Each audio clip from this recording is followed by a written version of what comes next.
everyone. Thanks for tuning in to this episode of Real Talk Fishing with No Limits. Today, we're going to talk to two-time NWT champ, and he's got accolades going way back. He's been doing this pro angler fishing circuit for as long as anybody, one of the veterans on tour.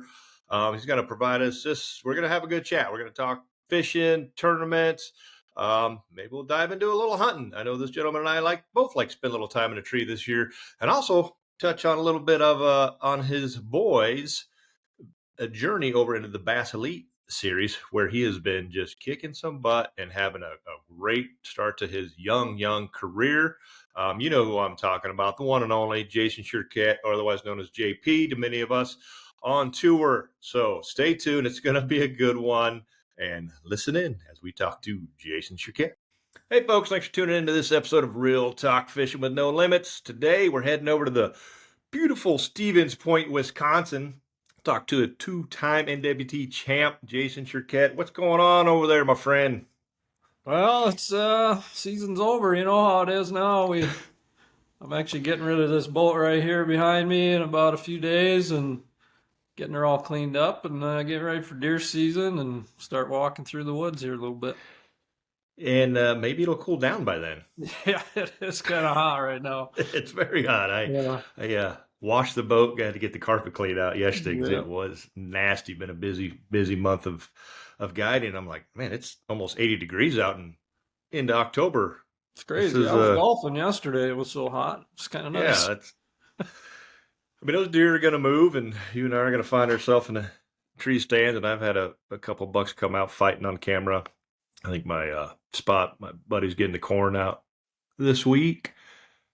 But it's going to be one of those deals where it's just going to be like they're going to move at night or the very last bit of daylight, or I guess super early in the morning maybe. But I've been watching cameras the last month or so, and a little bit of daytime movement. I got a lease in Kansas, so I get to watch those deer from way up here. Cool. And my buddy's son shot one this week. It was 70-some degrees at night. He shot one, came right out on a food plot an hour before dark, which, you know, it's not supposed to happen, but it was a good 4-year-old 10-pointer. And what do you guys call them? 5x5s? Yep. Yep. 5x5s. Yeah. That's a good one. It's, you know, I always say that the deer rut and the walleye spot, this shit's got to happen regardless. I know. Of what the weather is. It's just, absolutely, you know, you could increase activity with cold front or whatever the case is, but these things are happening no matter what. Yep. You know, moon phases and photosynthesis and kind of like the fall bite getting turned on. You know, everybody's like, it's so hot, and like, if you didn't pay any attention to New Everts and Mobridge, big fish are biting up on Lake Hawaii. Exactly. Yeah. You know, it's that time of year. You know, those fish know, and regardless of the temperatures, they're putting on the feed bag because they're building their egg sacs already for the spring, and they got to nourish those new eggs, so they're eating. Yep, there is a lot of bait in a lot of these systems, and that's, you know, when it starts to die and this water gets cold in the Missouri River especially, or it goes real deep, you know, they can really get going. But we're still in the 60 degrees, upper 50s on water temp, so it may be a little while. Yeah, I filmed this week a Next Bite show, and we had 50 in the mornings, and it got up to about 53. We had some cold nights last week, so yeah, it really triggered that bite. It was pretty good, but you know, as it got hotter, you thought it would have got better, you know, during the midday period. Yeah. But I think it was so hot because the air temps were like 75, and you know, I had a really good morning bite, but afternoon bite was a little slower. Yeah, I've kind of been both around here, morning or late afternoon. But the river it's flowing on Lewis Clark because they're bringing all the other reservoirs down like they do in the fall. So that means the last dam is Gavin's Point, so Lewis Clark's ripping. So that water's not sitting still, so it's staying warmer. Right.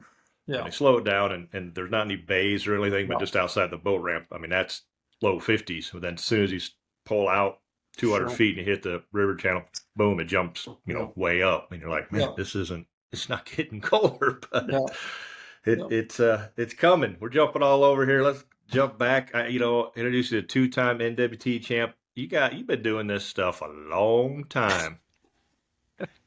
Don't remind me. You've got to be one of the most senior, not in age, just in experience and longevity, veterans on tour now. How long you been been fishing. Yeah, so yeah, I'm 54 right now. I started the year I got married in 1994. I got into the MWC and I did that till 2000.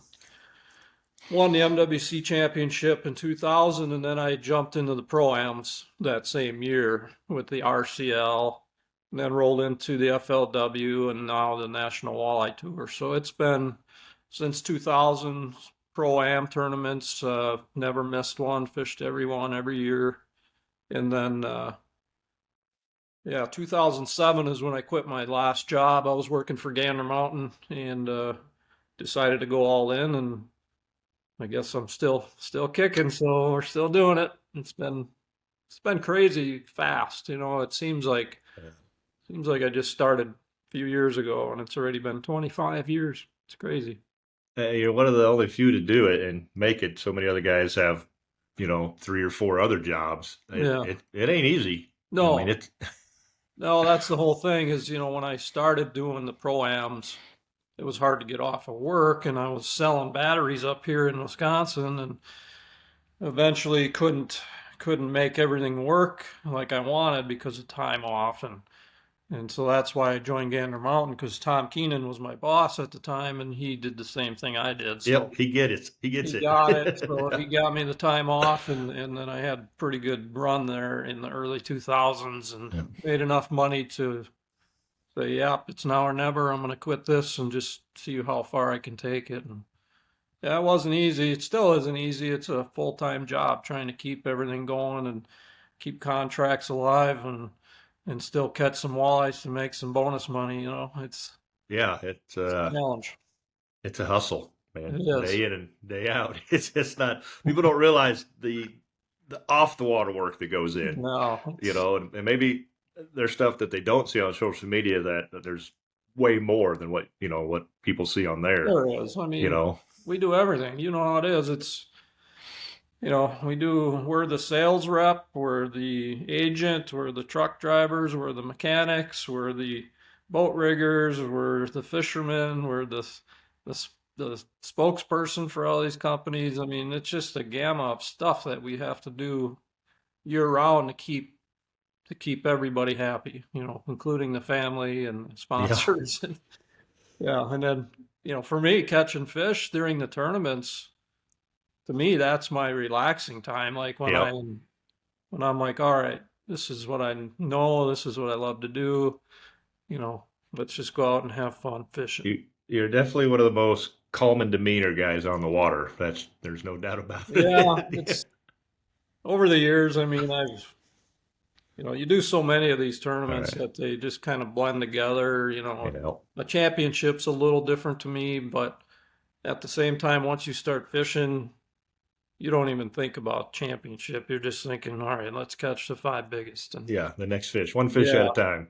and you lose fish over the years, and everybody does. It's why get mad over a fish? Yeah, it might cost you a tournament, which it's cost me a couple tournaments, but other guys have done the same thing. So just keep fishing and catch another one. It's, well, why get crazy fired up about it? It's just same for everybody. It's fishing, right? It's not It catching, is. it's fishing. Yeah. I mean, you It's can do everything right in the book and hook that fish just the way you want it on the drop, feel them crush it, set the hook, get them right to the boat, and you lose 'em. Like, what else would you do? You wouldn't do anything. right. Hook breaks, to manufacturer Yeah, just malfunction, or correct. something. And So yeah, just I don't know. I've always been that way in my life, as far as being pretty even keel, playing sports growing up, and we've won state championships playing baseball, and we were behind in the state title game by, I think we were 6-2 at one point, but the whole team was like, we can still do this. We don't have an issue. We've averaged 7 runs a year all year, and sure enough, we came back and won it. And it's like it's just the way I've grew up and how I've been. it's a good attribute to have, especially in tournament fishing. Yeah, it's different. I've seen guys lose it out there, and I'm like, well, You do I mean, you. don't get me wrong. I've said a few Oh, F yeah. bombs here and there, but I get over it pretty quick. Yeah, you can get spun out pretty quick, and Yeah, but it's really a mental game, it more is. than more than anything, just keep it in it. And you've heard that a lot over some of these other podcasts with Tom Wynn and stuff. Are just like I need 1.5 fish per hour. Yeah. When you break it down, it's like, well, that doesn't seem that difficult because you may Right. crush 3 on 3 casts, Right. right? In 5 minutes, Exactly. and now you're average. Well, you need to catch 2 more in the next 6 hours, type thing. Yeah. You know, People don't Grant. realize it either, and they watch a weigh-in, and the guy brings in, a good bag, and they don't know how his day went. Yep. They see the good result, but yeah, he might only caught 5 fish, and they went 3 hours without a bite, and people think, well, Yep. it must be easy out there. No, it's Or you vice have versa, to, where you threw them all back because you were going. yeah, You only brought in 3, needed 5, and yeah, yeah, but you caught 30. I know. You know, that Well, happens. yeah, on your system, I did that a couple times already. We all have. So. You know, First fish of the day turns out to be the biggest one, and I threw it back. Yep. Because it was early, and I think I could do better. And the next thing you know, you come in with 4 fish, and Yep. but what do you do? Yeah, we as walleye guys, we get stuck in that slot Yeah, system a lot, and yeah, that. that's a pretty drastic thing in our world is dealing with Mm-hmm. slots and no calling, and Yeah. it's stressful. It's a headache. It's no fun for anybody except for the guy that gets them in the right order. Right. It's Which a is luck. usually like one person. Right. There's a lot of luck involved, and people don't realize that because of what we have to deal with. I watch my son fish bass tournaments, and they can call all day, every day, and there's no stress. You can just go out and rip fish. Yeah, when we hit those, what Illinois River, I think was a Cole, Yeah. Erie, Huron, those Agree. Great Lakes usually are. It just takes immediately. It's like someone just took 10 pounds off your back. Exactly. You're like, It's I just got to go fishing. Because a lot of times it can be kind of a numbers game for us. A lot of them for fish in sure. the same areas, and it's like, Yeah. I'm going to catch a lot, but those 8-pounders are in there with those 5s. Hmm. I just might have to go through 20 or 30 fish today. Hmm. Yeah. But when you're on a non-coal system, you're like, Yeah. do I keep it? Do I not? Do I keep Well, it? yeah. Then you come in Yeah. at noon and you're like, I probably left a lot out there, but Yep. better I safe than mean, that's sorry. how I won championship on Lake Erie out of Huron was a numbers game. I'm like, okay, I got to go. I figured out how many fish I needed to catch to have 5 good ones during practice. And I did that on day one. I actually started the day with my first 5 fish in the live well. It was like 9 pounds on Lake Erie. And I'm like, oh boy. But I knew, They'll come. if I keep firing through these fish, I'm going to start getting bigger Yeah. ones. And by the end of the day, I had a good bag in day 2 and day 3 and ended up winning it. It's just a matter of numbers and But the can't do good that thing when you is can't you call. had 5, so you kind of went, okay, Yeah, I'm I weighing I in could 5, breathe. whatever, It's only 9 pounds. This isn't any good, but I have my fish, so I know it's right? nowhere but up from here. Right? There's So, something about that, even like when we used to be able to keep 6 or 7, is just getting yeah, that 5 in a box. You fish better yeah, after that. I mean, 100%. it's another mentality thing, right? Hmm. I can breathe, take the stress off. Yeah, it's the world we live in with walleye fishing. It's a different game. So you've been doing this for a long time. What have you seen? Kind of the evolution of these walleye tournaments from team circuits. I mean, you've done RCLs, PWTs, Oh, NWT, MWC. The good, oh, bad. We progressing, we digressing. We're pretty flat in a sense, I think, as well. yeah. I think the walleye industry's been pretty pretty even for quite some time. I mean, if I look back, the glory days for me was early 2000s when I fished the RCL championship in 2000. That was their first tournament they ever ran, and I had qualified for it through the MWC championship. And there was 220 something, 30 something boats. Um, and actually, after 2 days, I was leading that championship. And for me, I was running all the right equipment, and I had a $400,000 opportunity in front of me. And after 2 days, I was leading it, and I was fishing one little rock pile area up north and out of Ocano, and we were coming out of Green Bay. And they cut the field to the top 12 on day 3, so I'm like, all right, I'm actually pretty nervous. You From know, 200 something to 12, and I'm in one. I'm yeah, good. and I got 400,000 on the line. I got a brand new son, Jay. He Yeah. was a year old and just got married. And the wind was blowing hard the day before. Now I don't even know how I got out there and got back, but caught my fish, got in, was leading. Day three comes, 12 boats in the field, and they decided to keep us in the river, in the Fox River, because it was too rough. And I'm like, too rough. I mean, I literally saw 8 and 10 footers yesterday coming back. And Right. well, now they got all these cameras. ESPN was filming. They got Oh, helicopters flying around. Well, back I when it know was the a river big good. show. Yeah, it was a big show, and I knew the river good enough, so I'm like, I'll just qualify in the river for the fourth day, and I did that. And I think I was in sixth after day three, and then I'm like, just let me out in that lake. I all I need is 3 fish on the last Let me get day. in my rock pile, baby. Let me get to my rock And pile. as unluck would have it, yep, they kept us in the river on day four, and I ended up sixth. I just once again we couldn't call, so I was throwing a few back. I was going for the win, obviously, but and then the RCL started their circuit, and back then there was they averaged 220 boats a tournament.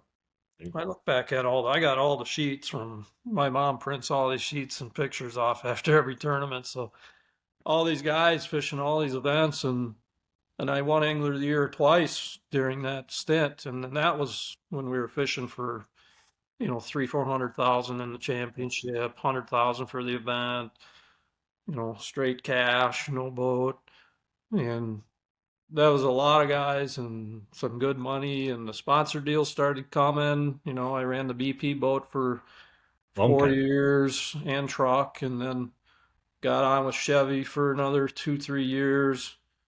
So it was to me that was our heyday. Everything was strong. The PWT was strong. So And now here we are getting some discounted lures as your yeah, I flagship or mean, maybe a tackle allotment. knock You're, on wood, I've had a pretty good sponsor deals through the years.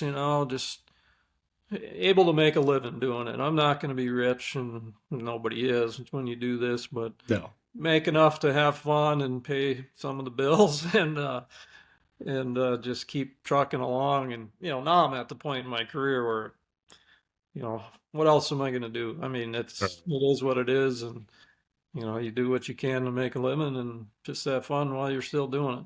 It's the whole sponsorship thing has definitely changed over the years. I wasn't doing it back in the Hmm. heyday, but I hear those same stories from from traveling to Takasaki and those old M&M Yeah. jerseys and stuff Yeah. like that, and it's like, what happened? Where did all these? Yep. Where did this go? Why can't we? I I mean, know. The bottom line is, I think it takes a lot of legwork, and you have to have that person that Mhm. does it. And we had them guys back in the day that strictly went out and got these corporate sponsorships for the tour and for the anglers. And now for one of us just to do it on our own is almost impossible, because one person is not going to move the needle. You need Yeah, you need a group, or a bunch of anglers out there repping that company. And I've approached many big sponsors, and they most of them give me the same answer. Yeah, we like your proposal, we like what you do, but we're more into the corporate sponsorships, the team sponsorships, bigger stuff. And so whatever, it is what it is. You just keep moving. yeah. Or you need to have 1 million viewers on your Yeah. YouTube or 100,000 social media followers, and Well, yeah, that's the newest thing now is, the sponsor gig used to be no social media because there was no all social right, media. And now that it's all changed, I see the difference. And now that I watch Jay go through the Bassmasters, I get to yeah, see what his sponsors ask of him, because that's a whole nother ball game up there. That's, he blew by me in sponsorships in 2 years, and I've been doing this for 20 some. And but they ask a lot more of him too. So, he has to invest in all his social media and spend a pile of money just to get that stuff. And, you know, I can't afford to do that. I can't go buy a guy to do all my work and get all my filming done. And, right. A video photographer, right. videographer, photographer, someone to do Right. your posting. Yeah. I Trust. know I you know. I do do. it all myself. It's a pain You in the do it. ass. You do it all. I see your stuff, and it's not easy. I tried it for two different stints for a couple of years there. I even tried to when I ran with Scotty Style. He was the brainchild behind our live footage on the water, and this Yep. is way back before social media. And we would have our computer in the boat with all of our stuff, and we had the cameras, and we would broadcast it on the internet, and had our own website, and people could watch us fish. And I remember catching a 10 pounder on Red Wing, and I know there was like 1,100 people watching me catch that fish because you could see the numbers on the screen. Yep. And that was back before social media. And, I tried to go out and sell that to sponsors. Nobody would It bite. was ahead of its time. It was too out of its, oh, it's too much money. It's too this. I'm like, yeah, we're spending all of our own money to get Yeah. this stuff running. It cost a lot just to get it on the internet Yep. broadcasted. And then they would, you lose signal and you have to fire it back up and do it all over during your day. Yeah. While you're And trying to fish, while it's you're trying to fish, and nobody bought into it, and look now, yeah. That's all everybody's they trying want. to do that. Yep. And I think we were too ahead of our time, thanks to Scotty Almost. Style. He came up with all this stuff in the off season, and it was awesome, but couldn't sell it. It's a little technology's come a long way, so it's a little easier to do now. But Yes. still, Yeah. you're still going to lose signal. You're still going to drop, and Yeah. it's still an investment. Especially if 100%. you want to get Starlink so you can not Yeah. drop your signal. I mean, that's a couple $1,000, Yeah. receiver right there alone. I've done Yeah. it. I mean, really, the phone, I did it at Erie for a little bit, but we can only do it on the last second day. Yeah. And then it got gnarly and rough, and I'm like, we're out. This It was this rough. isn't, It it's was not going rough to for work. you. Yeah. Yeah. Just doesn't work sometimes. I think who tried it? Two or three other guys tried it too, but Yeah. the trick is don't start your camera when you take off. Don't start it until you get there Get because you're there. going to Yeah. lose signal on the route. Plus, it's not like we got glass calm conditions all the time. It's going to lose it in a drink, right? It's going to Yeah. fall off the holder. Well, I got a GoPro in Lake Erie. Trust me. Yep. Yep. Not. I use a Yellow Tech. That thing works good. But Oh, you yeah. see the difference on back to sponsor stuff, like what our levels and then where Jay is. But he also has a platform, which is what our Yeah. sponsors were looking at. That I mean, LC Bass is a huge platform, great media coverage, live coverage, all the articles, just nonstop. We don't have that. No. We got Cardenas doing what he can do, Yep. but that's Yeah. also, the production levels. You're talking a few Yeah. $1,000s versus a few millions of dollars. 100%. It takes money, it takes manpower, it takes people that are committed to doing it. I mean, and Bass does it. Yep. It didn't happen overnight, obviously, but it's a millions of dollar investment for them to get all that Bass track and live footage, and they're on FS1. And I see my kid more on TV than I see him in person. 'Cause Probably do. we don't live together anymore, so he's got his own place, and he's always gone somewhere doing something. And so It's yeah, it's it's pretty cool. It's busy. Well, while we're talking about him, let's just dive into some Jay stuff. How is that? I mean, yeah, obviously he grew up with the tournament. Dad making a living fishing, so he's seen it. So he's kind of ahead of the curve in a sense. Yeah. Like, I get it. I understand the commitment, right? Yeah. The not at home, the sacrifices, the missed birthdays and holidays, whatever it may be. I would imagine that's made him a little bit ahead of the game and better Oh yeah, owning his for sure. craft. For sure, it's gave him a head start on it. It was, I don't even know how to talk about it because it was, well, for one, he's a bass fisherman because when I would come home from a tournament, he would want to go fishing. And of course, I was sick of catching walleye, Well, so we'd go out on the river and catch bass because it was, let's just it's be easy. blunt, it's easy. And It it's was easy. a lot easier. So we were setting the hook a lot, and then he started fishing a tournament on the river with me when he was younger, and then I caught a big largemouth at home here during the tournament, and that fish hooked him for life on bass fishing tournaments.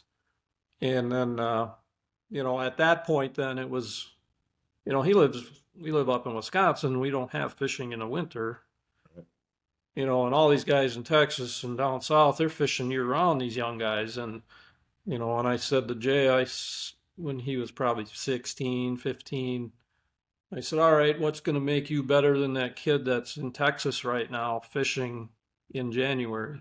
And we're stuck up here in the snow. I said, you can't fish, so you need to just do homework. You need to watch footage. You need to read whatever it takes to learn something while you're not fishing. And he's casting off the deck into the snowbank, trying to hit the targets. But he was committed. Once I told him that, because I said, some kid in Texas right now is going to whoop your ass. Because he's fishing. Because he's fishing and he's out there doing it. So I said, you need to do something to stay up with whoever that person is.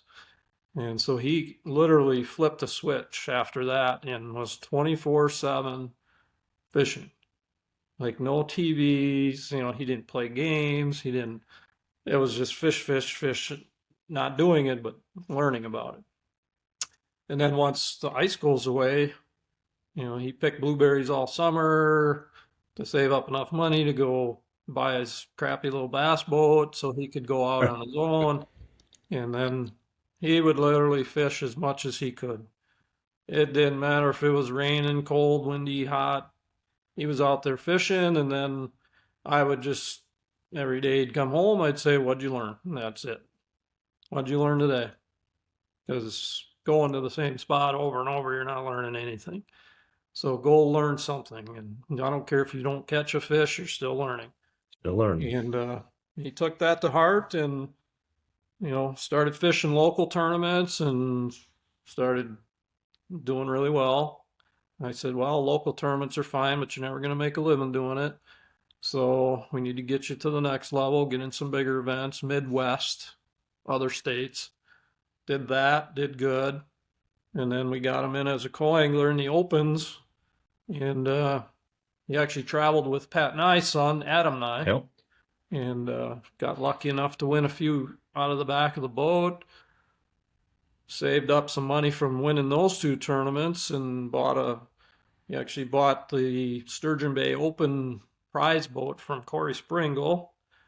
And Corey won it that year, so Jay bought that boat. We rigged it up a little better with some more stuff on it because it was just a plain Jane Ranger 18-foot bass boat. Took that into the opens and his first year qualified for the elites, and then it was, oh shit, we are in the opens. He's got an 18-foot boat. He's got $45,000 in entry fees due in less than a month. And he was only 21 and a half or so years old. He didn't have that change. Money. And I don't fund him because I told him right away. I don't have 45 extra laying around for you, buddy. I said, you're going to do this. It's going to be on your dime because that's the only way you appreciate a dollar. Yeah. And it makes you work harder because it's your own money. And it was stressful going into that first elite season because, well, number one, we had to get a bunch of sponsors because you got to have a boat wrap. He had to have a bigger boat. 18-footer's not going to cut it. So we had to do all that dirty work, which that helped being that I knew a lot of people and had contacts. So he could actually know who to call and who to talk to and how to talk to them and all that stuff. It's a process. It's a process, but got all that done. He jumped into the Elite Series and had a fantastic rookie season, won the tournament on St. Lawrence. So he won $100,000 on that one, and then that set him off for what he's done to this point, which, it's remarkable to see in a short amount of time. I can't even put it into words. It's crazy. Yeah, it's certainly fun watching it when I don't know Jay like you, but I know of him and talk to him plenty. And it's like, hey, I know that guy when he was even a little littler, not a whole lot, but it's cool. And he's got all the walleye guys behind him. There's a lot of walleye guys that follow Bassmaster now.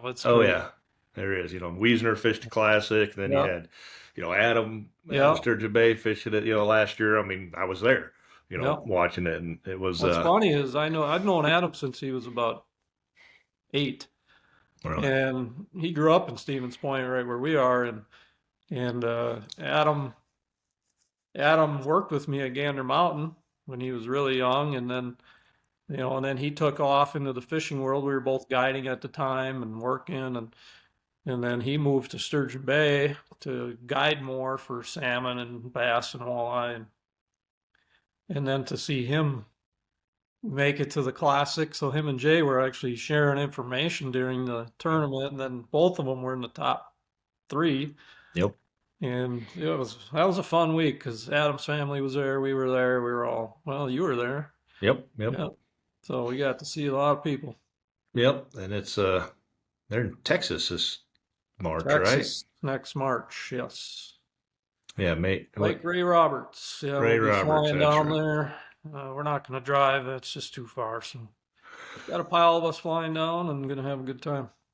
Yeah, it's a good little getaway and while you're freezing your tails off up north, and Yep. hopefully we got ice out again by that time around here, Yeah. but it's still a little early, Yep. but you also only be about a month away from your first tournament for the year. So Yeah, I should have my boat and I'll be rigging it about that time. So all right, so you got that one sold. So good on you finding a buyer in this market right now, because yeah, it's been a tough market. There's no doubt about it. I'm fortunate to have a few repeat buyers. So, once the guys use them for 3, 4, 5 years, they sell them and then they buy another one of mine. But I am, I got this one sold, and then next year I actually do not have a buyer. So if anybody's out there looking for a boat another year or so, I got one here that's going to be fully rigged and ready to go. But 622 or 21, 21s I run. 21, Yeah, 400. 621s.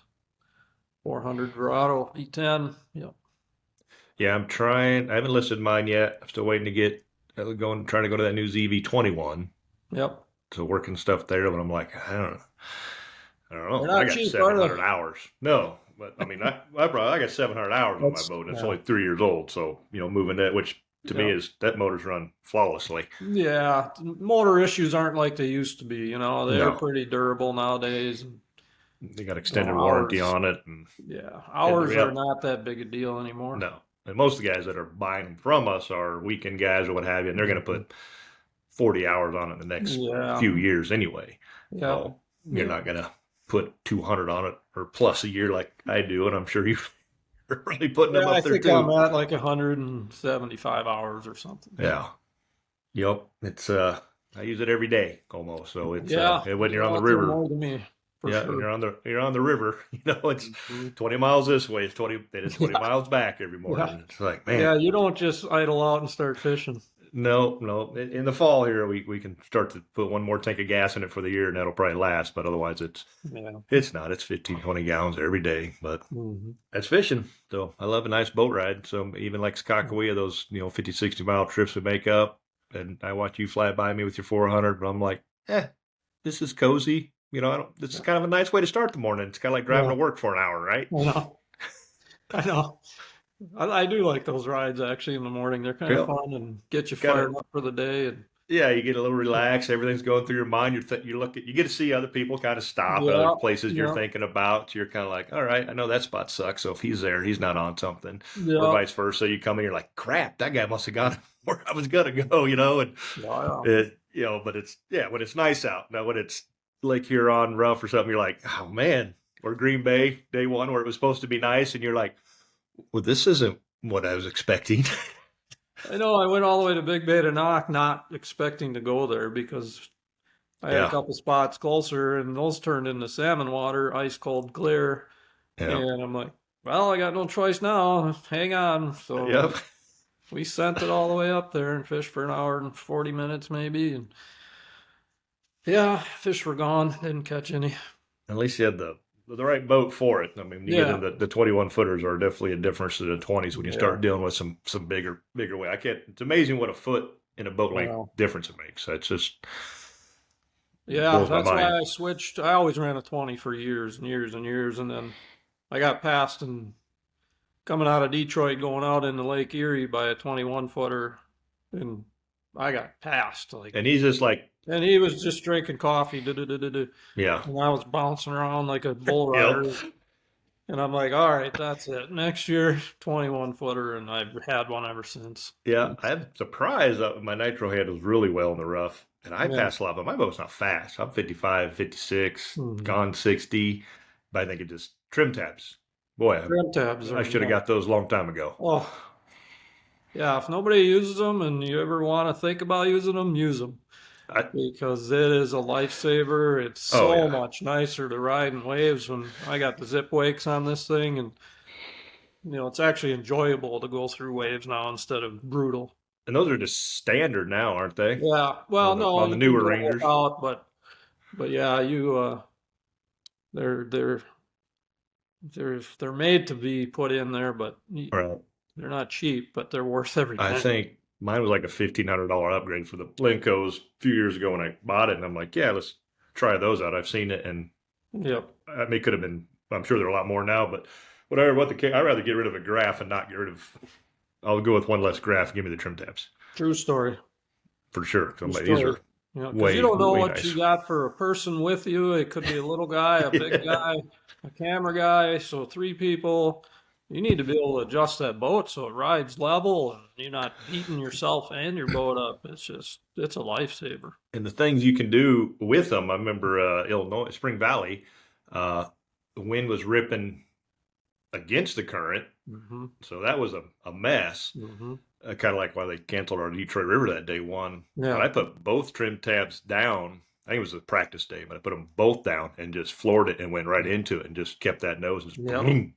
Yeah, it stops you from doing this. It's Well, the just, guy with me was like, I was like, watch this. And I just boop, put them both down and sped up. And, maybe I'm only going 50 now because I got all that drag. But he's yep. like, hey, this is Throw all it. right. Yep. Yeah, definitely a very, very good investment.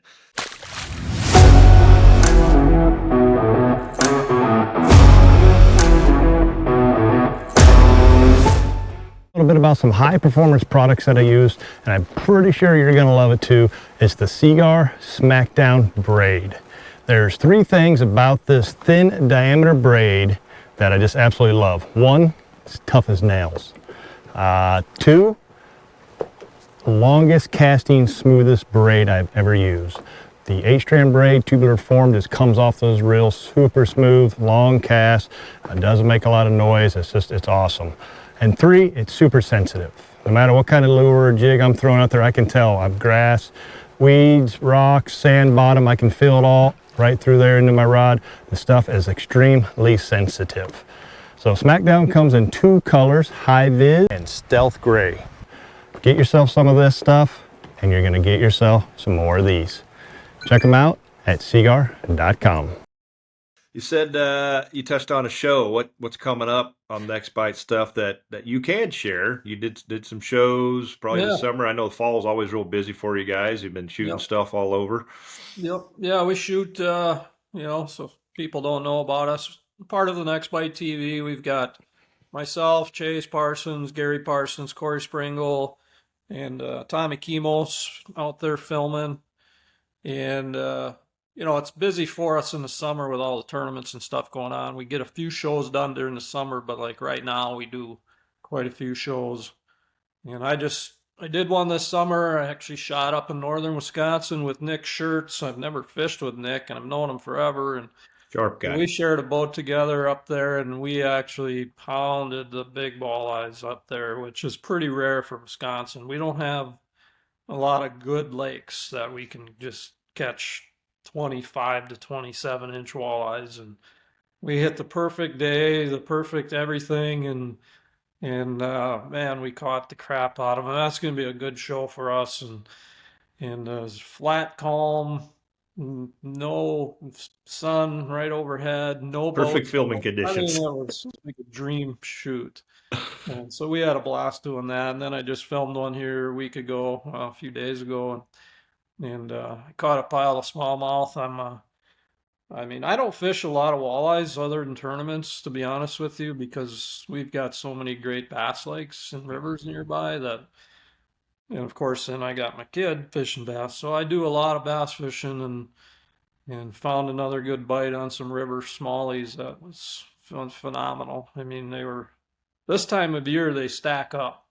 they Yeah. start wintering. And when you find them, they're loaded, and there's probably 50 fish in these schools on this river system. And I know I caught like 12 casts, 12 fish, and just ripped on them. So that's going to be a good show. A lot of hook sets, a lot of quality smallies. So I'm done filming for the year now. I'm getting rid of everything, and the bow is sitting right over here, and I'm headed to Kansas here quick. Yeah, it is that time. It'll be, I think, right around Halloween or after. I'm going heading off to Colorado. I'm going to Catch, Colorado too. yeah. Actually, Jay and I are going November 12th to Eastern Plains, Colorado, mule deer, spot and Ooh, stock, I got some good archery. muleys. Fun. So we're looking forward to that. It's going to be, well, I've never done it before. He's never done it. So, That's a big mule. I'm yeah. going fly fishing into a Broncos game. So we go my Oh, wife and I go catch a Broncos game every year and stay a couple extra days, get a lot of hiking in, yeah, and then she likes to fly fish at Hawaii. So we'll try to hit that yeah, for a day and then coming back through the hills. And then it's bow yeah, hunting time for this guy. yeah. And then I got West River, South Dakota mule deer, Gotcha. which is it's always fun. I hunt out by the Badlands. That's just she loves it. I love it. We go out there and we have South Dakota got a pretty long season. You got 3 weekends. Sure, Hopefully you get it done on the first. You don't have to make another 4 or 5 hour drive. But sure. then again, it's like, I get to come back and spend Yeah, another week, crawling around the grasslands. It's not yeah, that heartbroken. yeah. That's my plan is Kansas, November. Hopefully shoot one before I head to Colorado. I'm going to leave right from Kansas to Colorado because it's close. Yeah, yeah, But if I don't tag out in Kansas, I'll just come back after my mule deer hunt and continue whitetail hunting in Kansas until I tag one. And I don't hunt much in Wisconsin anymore. I probably get 5, 6 days in here, but we deal with a lot of small parcels, and yeah. it's hard hunting, and we got good deer, but You got a lot of we don't deer. have Kansas deer. You don't have Kansas or Iowa deer. Even Nebraska and Colorado, eastern Colorado muleys are this. Those are the western Nebraska muleys, and Yeah, there's some big ones like in western South Dakota muleys are right up yeah, there. Not quite like yeah. Montana, but they're there. Looking forward to that. Yeah, Something different. and spot and stock with a bow is definitely a Yeah, trip, and you're going to hit it. Probably early or even mid rut. So, yeah, that's what they tell me. It should be rut. So. and it's called. Who knows? It could be snowing. It could be 70 Right, degrees. So, right. one thing is it's dry. It is extremely dry. So Yeah, we haven't had rain for almost 2 months. yeah. It's been dry here too. Same thing. So. You talk about all the bass fishing, and I talked about this on another podcast. And Jay, and kind of thinking of like Jay and Adam, a lot of and Gussie, all these northern bass anglers are probably some of the more diverse anglers. Obviously, we got more more smallies than largemouth type fishing. But they don't get to fish all winter or all year. I mean, a lot of them, have moved to Texas or Alabama or whatever, but they just got to become more diverse, which Yeah, obviously makes them better. And then you fishing, all the bass on your off time. So many of these bass techniques transfer over to walleye fishing, big time. big time. I was whacking them on drop shots a couple of days ago. Yeah, yeah. People don't realize it how much they correlate in not only techniques but areas too. I Yeah, mean, I think if you got smallies around, you got walleyes around. oh yeah. I mean, day one of the championship this year, when the walleyes kind of pulled out because the water cooled and got clean. On my number one spot, the smallies moved in there and they were big. The first one I caught was 5 3/4 during the championship, and I'm like, this is, Like, I love these fish, but not right now. yeah, you're like, I really Yeah, kind of want to stay here for a yeah. while. Then I talked to Kimos, and he caught a pile of big smallies up where he was, about a quarter mile away from me. And but yeah, it's a lot of that stuff works. Drop shot. It's always been tied on in my boat for the last Yep. probably 6 years, and it's Head rig doesn't come off. I have a Ned drop rig shot and Ned rig actually. always on. Yeah, caught a walleye filming smallies 2 days ago on a Ned rig. They eat the crap out of that thing I too. I caught a lot of walleyes on a Ned Mhm. rig this summer. Yeah. Trying to get a chatterbait bite going for walleyes. I'm sure it's going to work somewhere. I know I've caught a pile of them on a swim jig, which is notoriously a bass Walleye and largie bait, but I have caught quite a few. It works, and I think you might get that opportunity at lacrosse this coming year. Yeah, lacrosse will be a player. My biggest walleye I've ever caught in my river, which is the Wisconsin River, not a big river by no means, a lot of shallow water. I've caught it on a white spinner bait fishing for bass. Go figure. All right. So yeah, I mean, there's a lot of big walleye caught in the Mississippi River by the bass guys. a ton, Ton. because they fish areas we don't. Yep. So they see water that we don't see, and they're chucking around bass stuff and catching big walleyes. And it's typically big baits. I mean, Bigger just for baits, how a largemouth eats. Yep. So Yeah, that's I don't. I think you're seeing more of that kind of guys like yourself always having that drop shot tied on and doing these things. And I mean, maybe we're drop shot with a leech, or a crawler. Sure. Yeah, you just change your bait. If they're not going to eat a plastic. But that's another thing I want to talk about is live bait in walleye tournaments, because I think Time to move on. It needs to be talked about, because our circuits are being dominated in the last 2 years by a jig and a night crawler. Yes, yes, they are. No secret. Yeah. And that does nothing for our industry. No. It doesn't help our sponsors. Nobody's buying a crankbait, nobody's buying a planer board, and needs to change. And it would open up our world immensely if we went artificial only, for sure. We would show people new stuff, and lure designers would be excited because we're coming up with new ideas. It's hard for them guys to come up with new baits every year, and we're just throwing a plain old jig and a night crawler around. It's not. We're making their job easier for them because they don't have to come up with new baits now. Yeah, but they're not selling anything. But still, they do. We need to make it more difficult for them. I mean, they're coming up with the Tugstead or the forward-facing sonar design baits, right? So you get better returns. Yeah. But I'm with you. Let's kick out the crawlers, because as effective as it is, and we can use those guiding or fun fishing or whatever. Yeah. But I just hate the mess of my boat, man, and the hassle of getting bait, buying bait, keeping it alive, creek chubs, whatever the case may be. Let's eliminate it and level that playing field for, especially when you're on fisheries where guys can't get certain baits, and or you have all the bait laws and Canada versus. I mean, we're not ever going to Canada again, probably, so we don't have to worry about it. But what's an earthworm versus a night crawler, right? What the hell? Come on, man. We won't go there, but it's a willow cat, or did you get it on this side of the river? I mean, it's just a hassle. It is. Plain old headache is all it is. And it's not cheap. How many times have you spent $300 on chubs and willow cats? And it's awful. So, let's just do away with it. I mean, if you're out there listening, I'm part of the AIM board, and we're talking about it, trying to get rid of it. It needs to happen. Heisler and Morris did that years ago when they artificial eyes when they're in NWC, and they did well. Hell, they won team of the year, right? Yes. So don't tell me this stuff don't work. Yes. So, bring it back, and maybe the AIM. It's just going to need somebody to start with it. Maybe we start slow. Yeah. One tournament this year. Yeah, let's do one. And don't make it frickin' Dunkirk, New York, where 90% of people are going to be using artificial anyway. But Mississippi River, a little more of a challenge. Needs to happen. I don't know. I'm sure you agree with me, because completely. It's a hassle.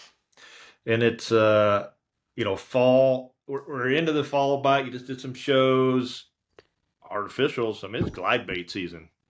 Yep. People. These came out years ago as ice fishing, and then I love it. Like if I'm at Devil's Lake now, that's all I'm using. Mm-hmm. It's going to be tied on in certain places. It excels, but I know that you work with Samuel, and you guys have put out a new glide bait this year. Tell us a little bit about that. Yeah, I've been working with Samuel now. They're part of the Strike King and Lose family, and we got some cool baits that are now on the market. And this one here is actually the glide bait that we developed. This is the Samuel iGlide.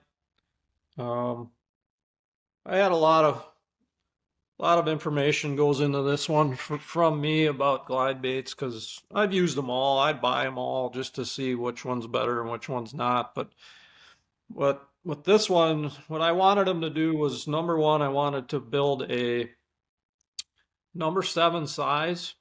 So it's the smaller version of a jig wrap. Number 7, but it's a size 9 weight.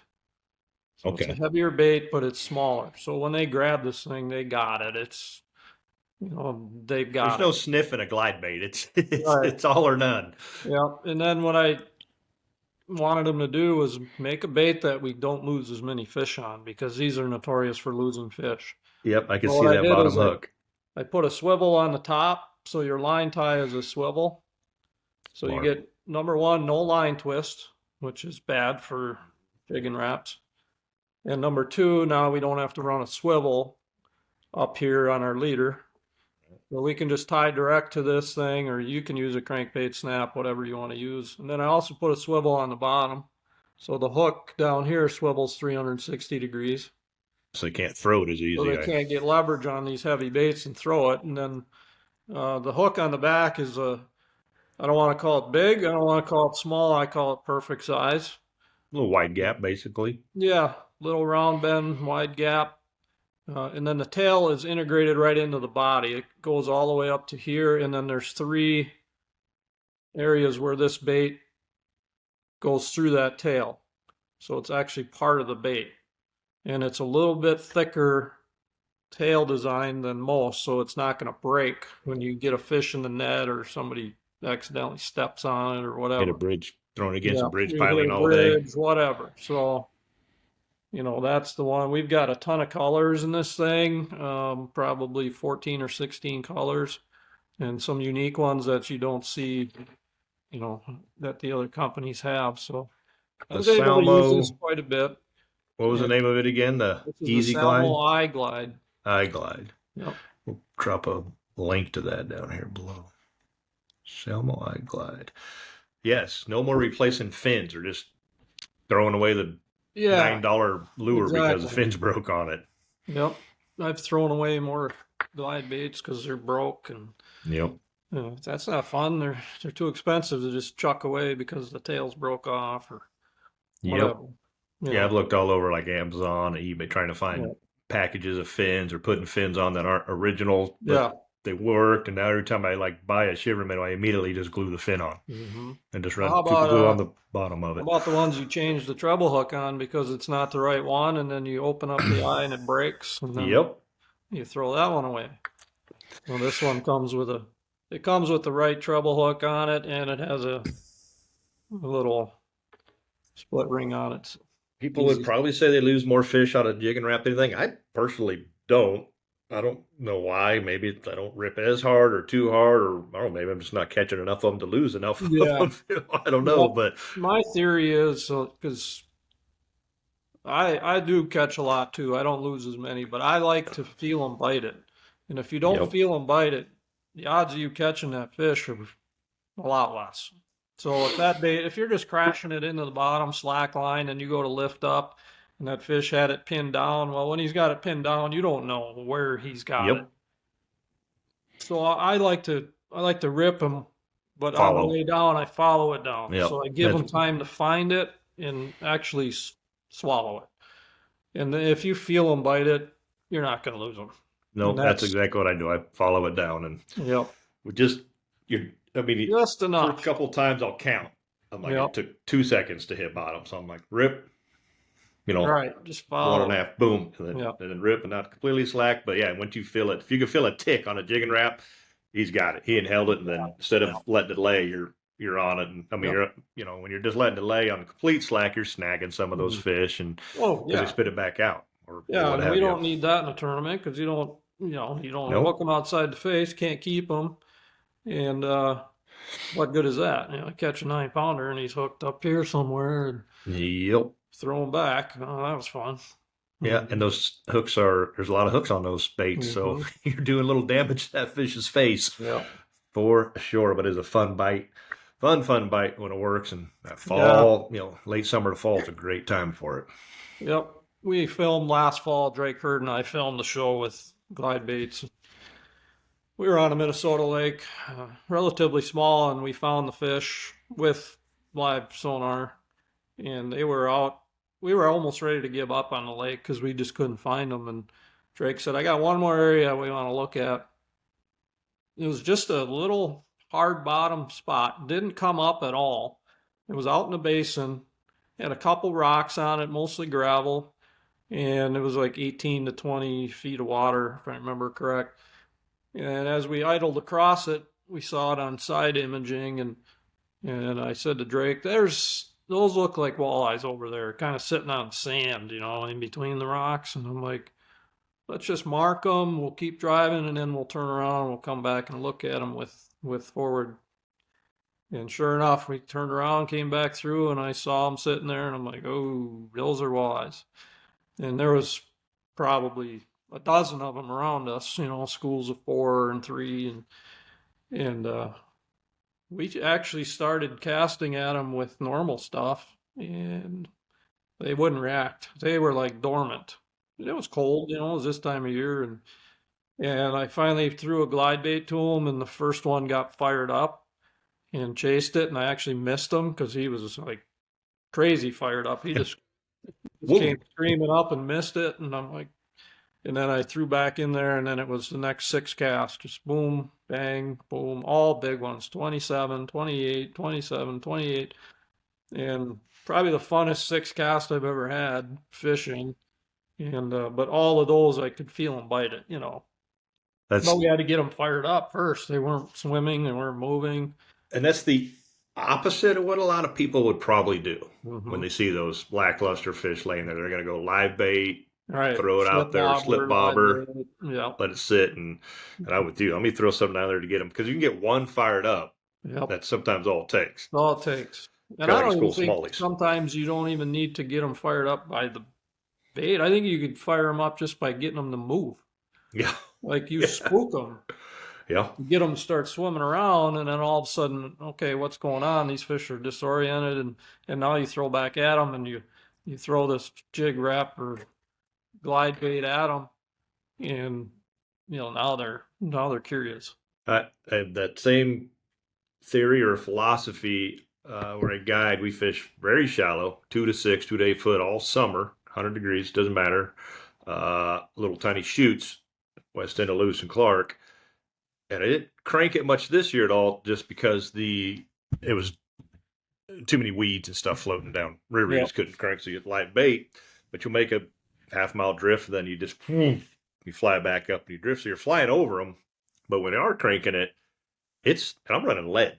So James Linder and I have one, and he's like, "You're running lead?" I'm like, "Yeah, I'm running like little 4.5 rattling hornets, 25 to 40 feet of line, 3 miles My an hour." favorite bait for trolling. Oh, it's freaking phenomenal. Yeah. And I go the rattle just because it's a little. You're lucky if you got a foot or so of water clarity.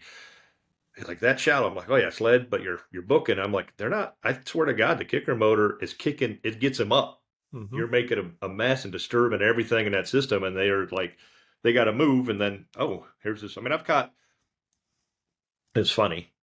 Caught one on a crank off the side rod. I run 12s out the side, shorties out the back. While I'm bringing it in, he ate the other crank on the shorty rod. Serious? Yeah. Came in with 2 salmons in his mouth. Purple Vikings. I'm like, "You got to be kidding me. Are we that hungry?" I was like, "Oh, you got another one on. Bring it in." And no, both baits. I have a picture of it. So both baits are in that same. But it's not like it snagged him. He ate both baits. Yeah. 2 Purple Vikings. Yeah. Yeah. Probably 4 foot of water lead core. That's it. Sometimes I even gone into flats and seen them on side scan and they wouldn't go, and just went and drove. Yeah. Just stirred it up. I'm like, I don't know what's the worst case. We're gonna continue to not catch them, or they're gonna get up and start moving around and and let it calm down a little bit and then start throwing to them. I got that exact story. We fished an AIM artificial only tournament up in Brimley, Michigan, which is up by Lake Superior. And I found my fish close to takeoff in the weeds in 4 feet of water. And so I was just pitching a plastic and a jig, rip jigging it, and was doing really well the first 2 days, top 5. And then day 3 came around and got in there, no bites. Water was cleaner. Too clean. Too clean. I could see bottom in some areas where you couldn't see 2 feet before. And same thing, there's 3, 4 boats in this whole area and nobody's catching anything. And I was already limited out the first 2 days by this time. And I said, I'm going to do something pretty crazy here. And my co-angler looked at me. He's like, what are you going to do? I go, I'm going to stir this place up. Yep. And it's just a muddy, crappy, weedy 4-foot bay. And I trimmed the motor up about halfway and I started it up and I put the throttle down so the bow was going like this and I just started doing figure eights. And Dan Ploutz was fishing that area and I drove by him and I said, I hope I'm not pissing Sorry, you off. but yeah. He goes, no, Not I'm making a actually, big wake. he goes, "No, actually, I'm pretty excited because I was stirring up the place. And he was trolling. And he literally trolled back right where I just went through my mud line and caught one. And nobody's even caught one in the last 4 hours. And so then I got done making my mud trail and I turned around, I grabbed my jigs and I started pitching and within 45 minutes had a limit. And, just doing that, stirring It's up the water because it was too clean. The fish were not biting. They were dormant and bang, everybody caught them and it was, cat's out of the bag. See, now we've told everybody our little secrets to yeah, I mean, activate lethargic fish. exactly. I've driven around rock piles where I know the fish are on Green Bay, and if they're there and not biting, just fire up the motor and drive over their head, get them It's swimming. it's like slip bottom. A lot of guys will run the motor. Yep. These fish, my boat created a giant canopy, and I Yep. don't need them fishing underneath them. I want them fishing out here, so it makes a noise and get them away. These are things you learn in years of experience in turbot Yep. fishing when you got to get outside the box and try. You do. And it doesn't always work, No. but when you're in a situation where it's like, what does it? It can't get any worse. They're Yeah. not catching any. Yeah. Do something. Do Right. I something. got nothing to lose. You're beating a dead horse. So why not change? Yep. Yep. Oh, the things and the look on your co-angler's face, because I've said it before, is hang on. I'm gonna do something really crazy, and they're just like, what in the hell is he gonna do? But that is light bulbs too. They're like, oh man, that makes sense, and then that's why they sign up. Yeah, exactly. I mean, I forgot to even mention that too. I fished as a co-angler my first year. I think it was 95, whatever it was, way back when. And I was only going to do one tournament on Mille Lacs as a co-angler. This is back in the NAWA, National, whatever, Walleye Angling Circuit. But it was all the big names. The PWT guys were fishing that too. And I went there just to learn on Mille Lacs and took second place in that tournament, but wasn't going to do any more walleye tournaments. That was going to be my one and only. I just wanted to go there and learn. And I learned so much in 3 days with 3 different pros. It was ridiculous. And then bought a big boat from one of the pros that year. And then I jumped in the MWC the next year thinking, I know everything. These guys showed me how to do this stuff and it's going to be easy. And I didn't cash a check for 3 years because driving the boat and finding those fish is the hardest part. The catching part is not that hard. So it took me a while to figure it out on how to catch fish in the river and the lake and the reservoir and the Great Lake and eventually put the pieces together. But going back to being a co-angler, yeah, that's something Jay did. That's something I did. All the guys that are doing it, you learn so much from guys like me and you and learning different bodies of water and presentations, and I'll just face it, it's the best guide trip you're ever going to get. Yeah, and that's theoretically, I mean, it's a hell of a deal. Yeah. Unless you go on Lake Erie and 40 mile an hour winds, it's not so fun. Yeah, and your guide says we're done. We're my co-angler, not picking on him, but he didn't like it, and he sat in a passenger seat for 5.5 hours, just puking over the side and couldn't do anything, No, I even asked him, "Are you get seasick?" And he said, "Oh no, I fish big water and yeah, well, that's different big water when it's." I think I fished till 9:30 on day 2 of Erie, and looked at my quarter as wide as a ghost, and as soon as we got to spot A, and it wasn't it was manageable. Caught a few Right. fish, but he's like, "Oh, I've never been in stuff like that." And then going back in pretty much the worst place between the two islands where the Oh yeah. was ripping through, which was wrong. Should have went the other way Yeah. around. Made it worse and tried to hit a couple spots, and it was just, I still can't explain it. It was some overpowering thing. It was just like, dude, just Yeah. you're out, you're done. Just Oh, I was there too. I think most of the guys were there, like, oh God, because you know how big it got real fast, and oh yeah, yeah. breaking over the back, and you're standing calf deep in water, and Yeah, I'm like, if I get to that lighthouse area, I can at least troll over there all day. I'm not going to get, at least get a limit and stay for Mhm. points wise in the top 40, 50, not drop to 100 because I brought in 2 fish and was halfway to Chicago by noon. So, but Yeah, it was bad. yeah, but But live to fish another day. yeah, sir. And that's Yes, sir. just, I know the Coast Guard had to go out and pull somebody in, and somebody else, a couple boats broke down, and you rattle a lot of stuff loose, and Oh battery yeah. cables. And when you're into that, you're just kind of, then you really feel helpless. And you're like, Mhm. my kicker motor's not going to get me in. It's nothing to play with, No. people. I mean, when you get out in big water and then the storms roll in or the big gusts, it is not cool. I don't care No. what kind of boat you're in, you can be submerged in 10 minutes. One of my buddies, Pat Bile, got submerged in an FLW tournament out there. So I've seen the boat carnage. I've seen him white as a ghost. I've seen him quit fishing for 2 years because of trauma, Yeah. PTSD, whatever you want to call it. And um, it's not something you play with. A bilge pump isn't very big. No. It's a pretty small pump, and they do a great job of keeping up. But when you Yeah. did that thing, you got water reaching the top of the live well. Yeah. Yeah. You need to be a good boat handler. You need to Yeah. understand how to drive in that stuff. You need to know how to fish in that stuff. You can't just hope for the best. You can you can be swimming really fast. It can go south real fast. So. Yes. All right, Jason, we'll wrap this up. You got, I always ask everybody if they got a little tidbit nugget to leave with the listeners, help them on their angling journeys, pros, co's, new, novice, beginners, first timers, it don't matter. Any tips or advice for them? I see way too many people just fishing. I watched a guy on the river a few weeks ago. He was near one of my favorite spots. And as I got up there, he was 70 yards off. So I eased my way in there and I fished my spot. And he had his back to me, and I just started peeling on walleyes because the walleyes were on the specific junk, snaggy mess that I know about. And I knew he was on nothing. Yep. It's all sand where he was. And I peeled about 10 walleyes out of there. I don't know if he saw me catch any of them. And then I idled by him on my way out. And so I was able to see what he was fishing on my side imaging. And he was fishing nothing. And I think too many people do that. They don't understand what they're supposed to be fishing. They just kind of do wherever the boat takes them, and they just kind of roam around. I see it all the time.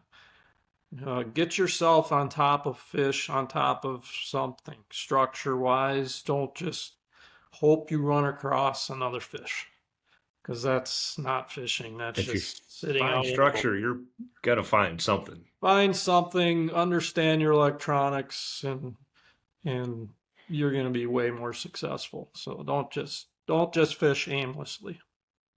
Truth. I see it so much, as a guide every day with people that are just coming out on vacation, what have you. They go out and they're literally looking for the pot of boats. Oh yeah. There's usually not a lot, but it's first guy out in this spot, and he's fishing nothing because he was the first one out, and he's from somewhere else. He's like, makes sense on a map or my graph, or maybe I graphed a couple. Maybe they're all catfish, drum, who knows? Yeah. Well, that guy piles in. The next 3 or 4 boats come out and go, well, that must be the spot. And now there's 6, 7 boats, and I'm coming out going, man, there must be a different bite going on than I know of. But I idle by with side image and go, yeah, there's nothing there, guys. There's absolutely nothing. It doesn't take long. And as a guide or someone to wrap boat, you got the train following behind you. But it's just trust your electronics, right? I tell them, if you master your electronics, you'll be a master angler. Yeah. And you don't need fancy stuff to do it nowadays. Everything out there's pretty darn good. Yeah, it's forward-facing sonar. Everybody thinks they got to have it. It's awesome. It works, but side image still you know, and Side 2D, especially. image is super important. Yeah. Oh yeah, I'll never not have side image. But as fall approaches, I mean, we're getting into these fish. A lot of these fish are moving deep. 2D's about all Yeah. we used to use, and it works pretty good. You can run that jig and Yeah. wrap right out the back of the boat by your or on front, and your 2D on your trolling motor transducer. I always say you start using 2D in like 20 feet of water and deeper is where I really see it working. So this time of year, for sure. Those fish aren't going to spook from the boat when they're 20, 30 feet of water. So you can drive right over their head. Nope, not at all. Not at all.